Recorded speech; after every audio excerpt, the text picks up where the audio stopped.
Merci beaucoup, fidèles téléspectateurs. Il y a Global Congo Vision partout où vous me savez, on a sur le monde, dans les réseaux sociaux. Lelo to oza awa na mboka Kinshasa pour na kukutana professeur docteur honorable Mambwini Kivuila Joseph pour l'actualité oblige pour na mo oyo chef de l'État à Lubaki na Nkamba qui est Nkamba ezokoma ville sainte. Alors toye awa pour na tozwa ba réaction na ye étant que scientifique homme politique comment azosala ba analyse na ye. Alors professeur docteur José Mambwini concernant mon oyo chef de l'État a prononcé que Nkamba est commis ville sainte, analyse nini ozosala na maloba ya chef de l'État. Ah, merci monsieur Jules Trédan na ndenge se proviso comme mingi panangai pour tenir question parce que autour le panangai que l'actualité oblige. Alors ozosenga pesa yo point de vue nangai. Je pense que mon point de vue est scientifique parce que na oyo question tuningai on peut répondre du point de vue politique, du point de vue religieux, mais ngai na répondre d'une manière scientifique. Mais avant cela, napesi vraiment longo mingi na kombo ya Fojoma, Fondation José Mambwini, na kombo ya AFDC, parti cher à notre autorité morale, Bahati Lukwebo, qui soutient toutes les actions du président de la République, et aussi par initiative Union surtout la vision, il y a Union sacrée. Et à mon nom personnel, vraiment, napesi longonia mingi à son excellence, Monsieur le Président de la République, Auguste Obenga Fachi Beton, Nandenge a commis Kamba comme ville sainte. En fait, sur le plan scientifique, décision wana ezali aboutissement dans un certain nombre de processus oyebanda depuis longtemps. Les déclics Yamakamoni surtout Oyo, peut-être les kimbangistes vont me contester. Vous avez raison de me contester, mais nous avons sur le plan scientifique. Sur le plan scientifique, il déclic Yanyo surtout Oyo, et bandaki en 2006. Tango, l'église kimbangiste à Salisaki, la grande conférence sur Papa Simo Kimbangu. Conférence en Salamaka du 12 au 15 février 2006. Kunande, par la Kisaki grandeur, il y a spiritualité, il y a vie spirituelle, il y a la personnalité religieuse, il y a Papa Simo Kimbangu. Évidemment, intervenant belé balekaki. Koleka balekaki, balakisaki bolamo, la grandeur, je voulais dire, de Simo Kimbangu, non seulement dans RDC, mais aussi et surtout dans le monde Mobimba. Parce que dans le monde Mobimba, au jour d'aujourd'hui, Simo Kimbangu est considéré comme étant le sauveur ou le prophète de l'homme noir. De l'homme noir. Alors il s'est posé un problème. Comment le prophète de l'homme noir ou le messie de l'homme noir azalaka kaka judiciairement condamné à mort? Boyebaki ke Papa Simo Kimbangu condamnaka ye injustement le 3 octobre 2021 dans le tribunal à Mazangu. Alors l'idée est venue de sa divinité Simo Kimbangu Kiangani que la démarche auprès de Bakonzi pour qu'il va revoir procès wana, pour réhabiliter la personnalité il y a prophète Simo Kimbangu. La démarche wana salamaki sous l'impulsion de sa divinité Simo Kimbangu Kiangani au point que comment qu'il y a un niveau, il y a ouverture, il y a procès wana. Et procès wana ezwaki du 15 octobre 2010 au 22 juillet 2011 pour revoir procès wana. Et bino moko boyebi suite ya procès wana Simon Kimbangu en tant que prophète azalaki réhabilité. Et d'ailleurs l'église kimbanguiste pour des raisons symboliques alobi ke alongoli liputa et qui prisonnier alati kazak. Mais sur le plan, on est allé sur le plan événementiel. Mais il y a un élément encore qu'il faudrait ajouter que peut-être Batouning va y éviter. En 2010, j'étais encore à Paris. Nandaku, il y a professeur Elika Mbokolo, qui na professeur Sabaki Nukivilu. Elika Mbokolo a recevoir livre, acte de conférence. Conférence au Salamaka en février 2006, à recevoir livre wana. Et n'a pas échange un livre wana, tout le monde dit oh. Mais la première conférence et là qui est la grandeur religieuse de Simon Kimbangu, pourquoi pas tout l'exercice la personnalité de Simon Kimbangu en tant qu'homme, c'est-à-dire en tant que mutu oyo bakoki ko étudier à l'université. Le a ndenge l'étude de Salamaka sur Mahomet, hein, n'a pas musulman, donc comme un objet d'étude, sujet et objet d'étude. Or, pour faire de quelqu'un un sujet et objet d'étude, il faut qu'il y ait des discussions scientifiques. C'est pourquoi en 2010, le professeur Sabakino, le professeur Elika Mbokolo, il idée, parce à la projet Mokoboy. Projet wana, il y a un jour une deuxième conférence internationale sur Simon Kimbangu.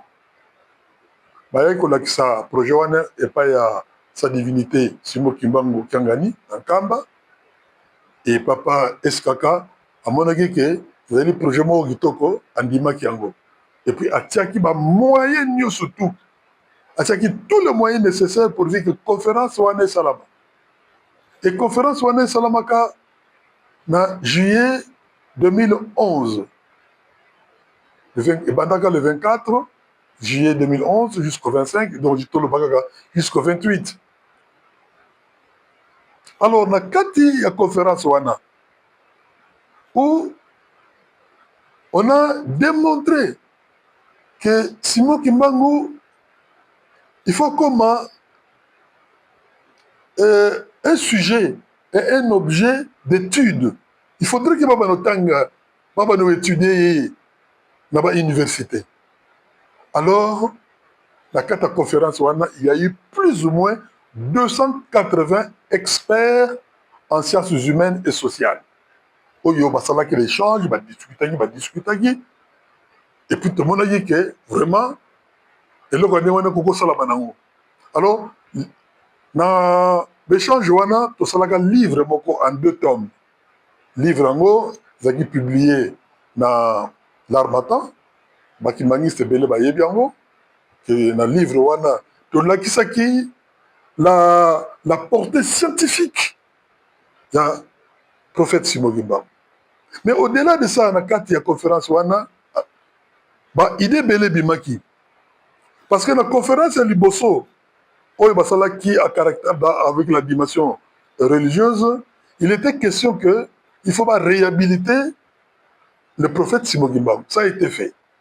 Mais maintenant la deuxième conférence oyo Tozui d'autres idées. Quand je dis Tozui d'autres idées, bien, il y avait le professeur Elika Mbokolo en tant que président du groupe, le professeur Sabakinu, le professeur Aloni commandant et le professeur José Mambouini. Dans quelques bateaux, quelques membres, il y a l'église kimbanguiste, y compris le professeur Massamba. Mais on ne peut pas se limiter là. Il faudrait que de cette conférence ressortent quelques recommandations. Et parmi les recommandations de Salamaka, on a pensé qu'il faudrait que l'église kimbangiste azala un musée. Et de deux, il faudrait que Nkamba et comme lokola ba ville mususu otoyebi, Jérusalem, Mecque, Médina, Fatima, et ba ville sainte. Tosalaki document wana, topesaka yango epai ya sa divinité Simo Kingambango Kangani. L'église kimbangiste, la résolution wana étudiaki yango ndenge na ye, et batindaka dossier yango na présidence. À ce moment-là, c'était avec le président Joseph Kabila Kabang et Kenda Kuna. Et même dans kati ya dossier de Tobosani Kutu, on a beaucoup insisté et que le 6 avril est comme un jour férié. Nous sommes en Kota. La décision marquée le président de la République, que sous le mandat, il y a Joseph Kabila, élément wana ekoya, mais il y a kate. De temps à autre, le professeur Sabakino, le professeur Elikia Bokolo, Tatubano Kenankamba, on ne cessait que de rappeler. Et comme les dossiers de la présidence, bien, on attendait le moment venu. Le premier élément important, c'était que l'idée du musée, vraiment ça a été accueilli par l'Église. L'Église a mobilisé tout le monde pour dire que Mizouane Salama. Et là, coup de chapeau, parmi les Bakongo et les Bosso Batia qui prenaient geste, ils allaient le professeur Mokoko Samba, qui a tindaka tracteur pendant que Timoula Liboulou. Premier coup de pelle wana au Timoula Liboulou, ils allaient qui contribution, il y a le professeur Mokoko Samba, que je salue en passant. Et puis, le reste, grâce à la cohésion de l'église kimbangiste et grâce à la ndenge bandimela papa, eh bien l'église a sali eloko.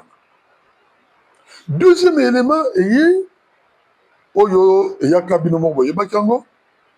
que le moment était venu pour le président Fachi Beton à ça un des premiers pas à Moutouya, comme ça, la date du 6 avril comme étant une journée fériée, payée et chômée, comme on le dit.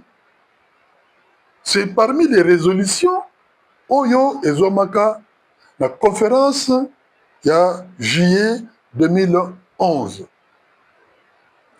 Et maintenant, je ne dirais pas contre toute attente,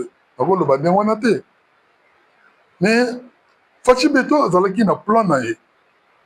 Après avoir officialisé 6 avril comme étant journée payée et chômée, le 6 avril, il y a un petit dio, il y a le 6 avril, le président de la République a commis Nkamba, une ville sainte. Mais on doit comprendre une chose.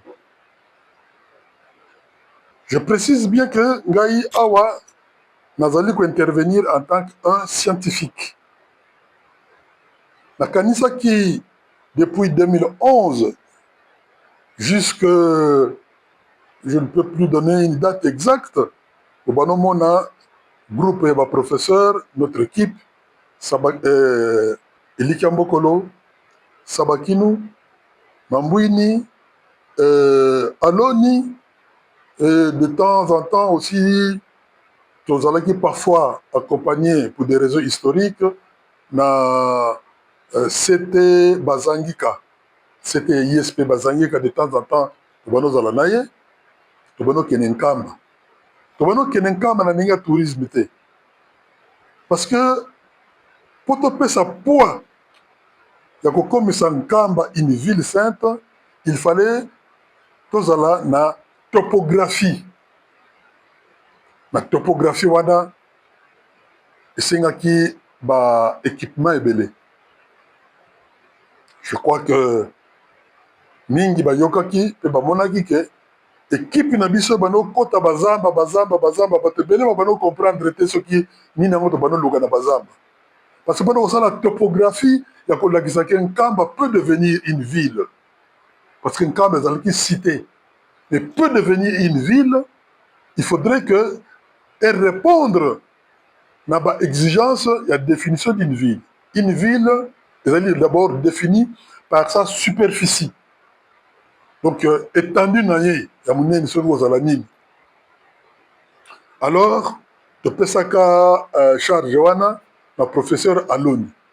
Professeur Aloni, une équipe naïe, à Salaki, topographie avec un certain contrat Salamaki avec Google Earth.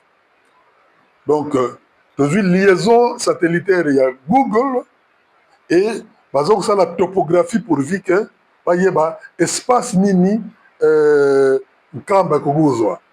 Yango par bon mona batu, bona parfois et bele ba maman bele ba no comprendre parce que la place moko boye jeep telemi ou te moko bimsi nzete moko boye zana boule moko bazotia boye wana nyuso zalaki kotinda ba signaux na Google pour dire que c'est une cartographie ya espace wana. Alors cartographie wana so totali bien et bandaki na rivière Tombe. Boni rivière Tombe, à partir de la rivière Tombe to sali cartographie. Et une salle et du bamboka bele ti na côté ya Mpioka. Et sali cartographie mobimba. Donc sali logo la carte géographique. Cartographie wana et bimaka baki ko présenter yango et pas y a sa divinité et côté pe na dossier. Ça montre déjà que Nkamba pourrait bien devenir une ville vu l'espace au Yazanango. Donc voilà que comme espace monanaki, comme argumentaire et kotaki, comme le poids de l'église qui mangiste et zalaki sur place, il était nécessaire que le président de la République a constaté son deuxième geste, comme ça, Nkamba, ville sainte. Sur le plan scientifique, toujours, la ligne à faire comprendre qu'il y a une différence entre Nkamba, cité sainte, et Nkamba, ville sainte. La cité sainte, c'est Nkamba Obisoto Yebi. Et Sika Temple Zali. Et Sika Tokendeke Kosambe. Mais la ville sainte, c'est vraiment l'étendue mounene et qu'on englobait Bamboka Ebele, Bamboka Moussou, c'est comment, je vais l'expliquer tout à l'heure. Donc, comment est le mounene. Donc, bonsoir, Nina ville sainte était le Nkamba Obiso de Yebi. Parce que cité sainte, on est commis mounene, Fongwami, et espace géographique mounene. Yangonde Gokoma est comme une ville. Après tout bornage, il y a satellitaire, tout ça là déjà, la carte existe. Donc, tikali sikoyo que bakonzi Nkamba basala oyo bakongi kosala pour dire que Nkamba est comme Amunel. Professeur docteur José Mambwini, lelo oyo Nkamba est comme ville sainte. Changement nini est quoi porter tout d'abord dans Nkamba Yemoko et aussi dans la province Molimbaya Congo central. Merci la deuxième question tuninga isoki changement nini oyo ekoki ko salama et salami na ndenge changement de statut.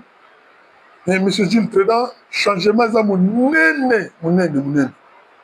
Premier élément, premier changement, c'est changement que lelo oyo sur le plan religieux, la ville d'Nkamba a commis pratiquement le même statut que la cité de Vatican. Et commis pratiquement le même statut que la ville de Jérusalem. Et comme pratiquement la même statut que la ville de Médina. Et comme pratiquement la même statut que la ville de Fatima, par exemple, dans Portugal, ou que la ville de Lourdes. Donc c'est comme une ville sainte. Et donc comme une ville sainte, bato mingi babanoya. Bakoya kaka, kota la cité sainte, mais bakoya kota la ville sainte. Bobimbanango. Parce que la ville sainte, wana, on des endroits où il y a la carte cité sainte, oyo endroit mususu oyo eza na relation avec la religiosité de l'église. Ma place est belle, oyo papa Simogi Mango est passé par là, il a fait ceci, il a fait cela, il a fait mieux surtout wana et que ezali na carte et quoi englober la ville mobile. Donc il y aura beaucoup de gens qui viendront. Batumi babanoya ko bakoya sikoyo na ndenge ya tourisme. Parce que la plupart des bateaux il y a na cité sainte, ils ont qui mingi croyants, bandimi, dans le monde entier. Mais si il y a des touristes, non seulement non pas seulement à la cité sainte, mais à la ville sainte. Donc sur le plan touristique, c'est déjà beaucoup. Du point de vue administratif, maintenant, la ville sainte est Kozala subdivisée en communes. Je crois que vous comprenez. Dans le sens que on aura un maire, monsieur le maire, de la ville de Nkamba, maire na Matadi, ou bien na Boma. Parce que dans la cité sainte, il y a toujours, et où il y aura peut-être un gouverneur de la cité qui est plus religieux qu'administratif. Mais Nkamba Mobimba, une ville, la Boma, la Matadi, la Banzangungu, mais la mairie. Mairie wana, et que permettre la ville d'Nkamba wana Mobimba, va diviser yango en communes. Et parce que sur le plan administratif, ça devient et là comme sous investisseurs peuvent venir pour investir non pas dans la cité sainte, mais dans la ville sainte. Dans la carte ville, l'entreprise de Gougoya. Batou, parce que nous peut aller, à cause de le pango naye, la carte il y a ville wana. Or c'est une ville qui a l'épithète de sainte. Ce qui montre que Ezaleli, il y a bateau pour vendre kuna, et que ça est un peu différent, non, Ezaleli a bateau moussous. N'engue ka tout le monde a bateau bakende na pèlerinage na Mecque, tant bakende ke na Jérusalem, tant bakende na Médina, tant bakende na Lourdes, il y a une sorte, il y a vie, moko ba menaka, autre que une. Alors le barabino oui, on est dans la ville, somo comme na périmètre na kuna. Kuna Fobolanda à 100% makambo ya église. Kuna bo salaboy, kuna bo salaboy, kuna bo salaboy. Parce que nous sommes dans une ville sainte où il y aura une sorte de réglementation.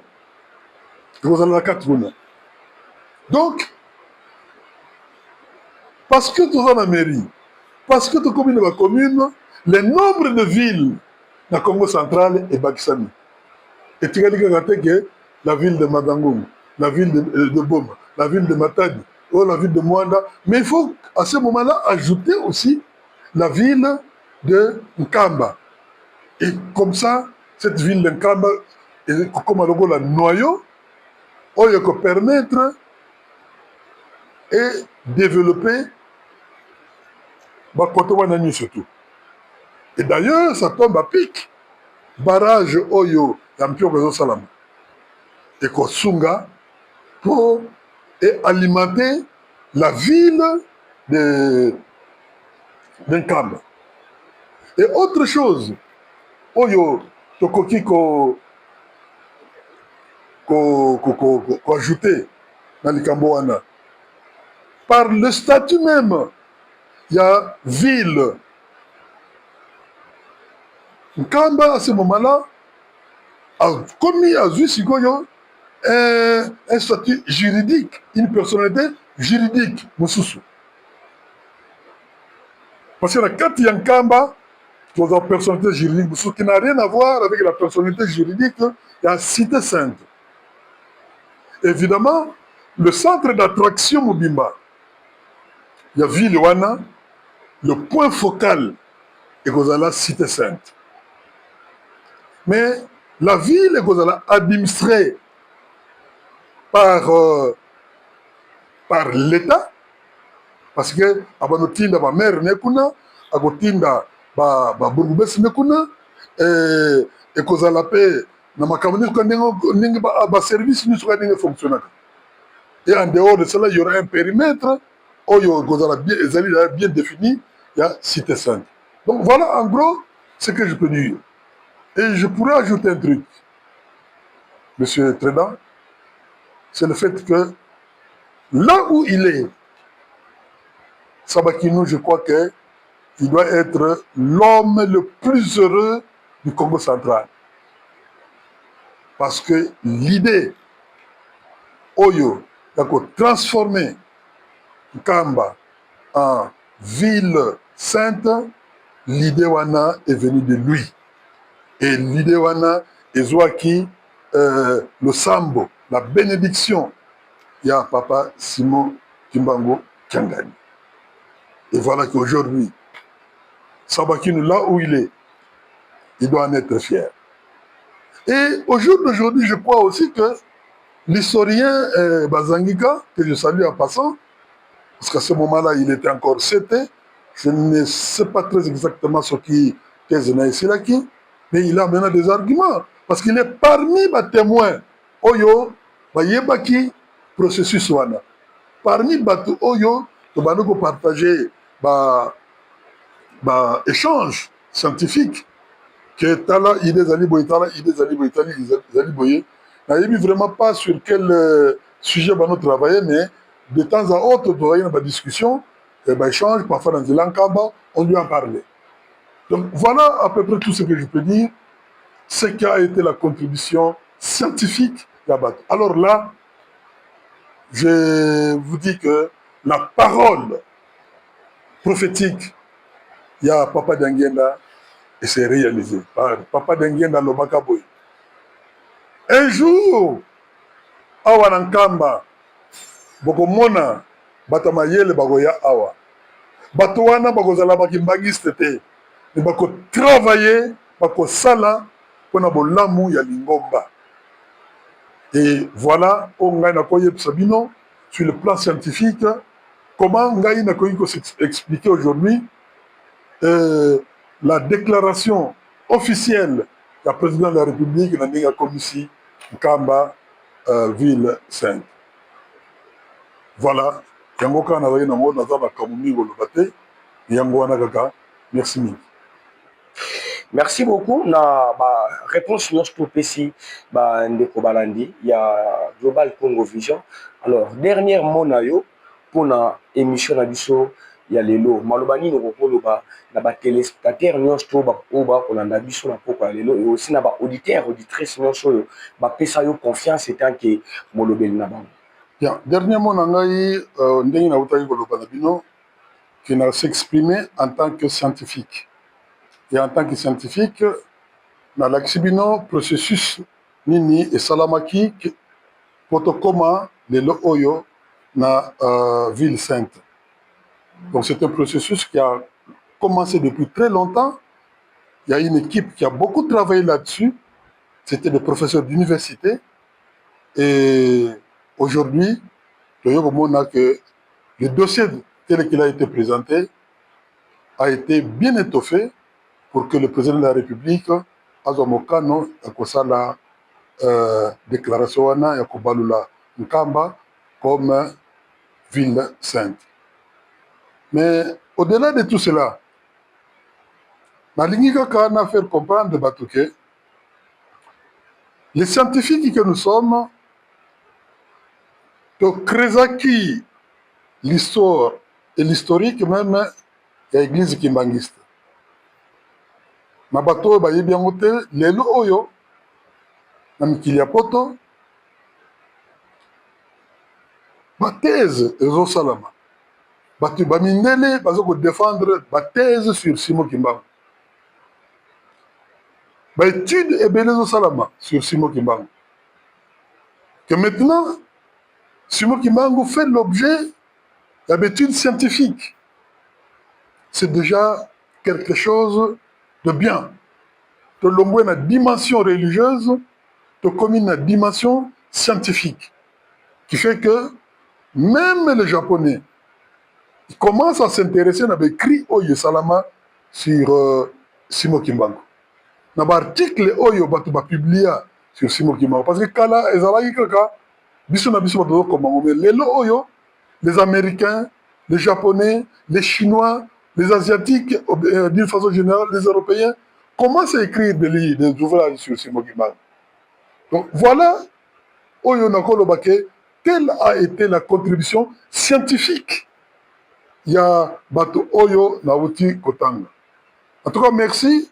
Na ndengo to lo bake bato yo bataka biso confiance. Va continuer à battre biso confiance. Mingi ba yebite, quelle est notre contribution? Contribution à José Mambouini na bato belé na édification de l'église Kimbangis. C'est quelques éléments on a pesibino yangozo la kisake. Nous avons contribué. Donc contribuer toujours parce que nguza betu to utayao. Nous devons nous sacrifier pour que l'église Nabisowana ekende musika. En tout cas, na kombo ya Fondation José Mambouini, na kombo ya parti politique nanga AFDC, oyo ekamami na autorité morale le professeur Bahati Lukwebo Modeste, et na kombo yanga moko na remercier mingi une fois de plus le président de la République, Nandenge, Ayoko Koma, deuxième chapitre, il y a l'église Kimbangis. Parce que le premier chapitre, Komaki, comme ça le 6 avril, journée fériée, et maintenant, deuxième chapitre, comme Sankamba comme étant une ville sainte. On est en dingue, avantage des alliés belés. Oyo kamwanda momuke na pesaki na kanisa ekoki nango na ba oyo nyonso tout ba pesaka biso confiance chaque fois que il y a un problème qui se pose boya en tant que scientifique donc pesa bino ba réponse et pour cela na pesimbote na batu nyonso tout mais plus spécifiquement na CT Bazangika parce que to banozala na mingi na makambo oyo na wutu koloba awa esika c'était Bazangika ya lisoko komi na ebite soka défendre déjà thèse na ye en tout cas na pesi ye mbote mingi puis mbote na population nyonso surtout oyo balingaka ngai na ba oyo bazalaka toujours na doute sur moi ndenge nalobaki na bino dernièrement approchez-moi tosolola makambo ebele oyo boyebi sur moi te bokoyeba yango makambo ebele oyo nga mpe nasalaka sur le Congo central bokoyeba yango lelo oyo eloko asuka na koloba kaka ke Kamba est comme une ville en plus dans le Congo central. Et de là, avant de quitter Ninyoyo, peut-être ce sera mon dernier mot, je préfère vous quitter par une minute de silence. Ndenge Togo Kansila, le professeur Sabakinu Kivilu, qui était à la tête de Idewanako comme Sankamba, il y a projet comme Sankamba, une ville sainte, et c'est d'ailleurs lui qui est aussi l'auteur Oyo, il y a comme ça la carte géographique, il y a le chemin de la passion.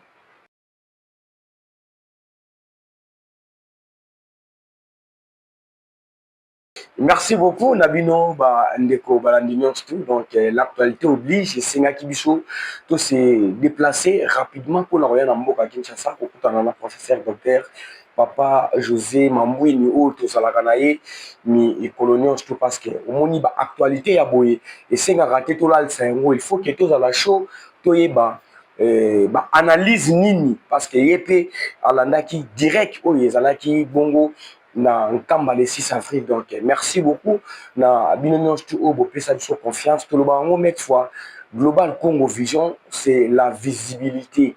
Donc soki actualité ezali tokoluka bato ya mayele po ete topusana pembeni na bango bango mpe basexprimer mpona bandeko nyonso tu oyo bapesa biso confiance. Là j'ai dit un grand merci na professeur docteur papa José Mamboué na ndenge ayambaki biso parce que ezalaki bongo appel moko brisque mais tant que molobeli oyo azalaka toujours proche ya population na ye ayambi biso et aussi te poser ma question à répondre na mituna nyonso tu. Donc merci professeur docteur José Mamboué na ndenge opesi biso espace mpona éclaircir population nyonso tu oyo balandi biso parce que koyoka nkamba ekomi ville sainte bandeko basepozaki baquestion ebele comment ekokoma ville mais à travers baréponse oyo opesi biso nayebi ete biso nyonso tu toza vraiment édifié et aussi baréponse oyo opesi biso mutu na mutu azwi leçon à comprendre sikoyo pourquoi nkamba ekomi ville sainte. Merci beaucoup